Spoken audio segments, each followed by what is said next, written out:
Mgbasa gị na game a, ịma na o nwere ike a na-eme. Ihe m ga-agba gị tata.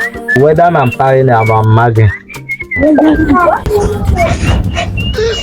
Adamnia, Sir, what are you doing? I'm playing game with my friend. Which of your friend? He shock you. I got him both here. Are you aware that this man still knows me? Man, only at one night. Yeah, okay. What are you doing with my children? Okay.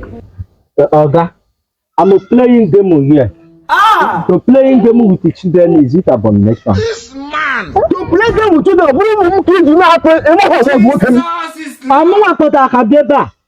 Ọ̀pá sì ká ń gbá géèmù mọ́ náà ká ń gbá géèmù ni. No, okay, no.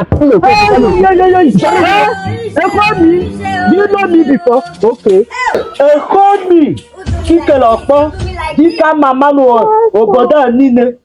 He's playing with the children. You come there knock me because of this game. Is it abomination? I'm going to arrest you.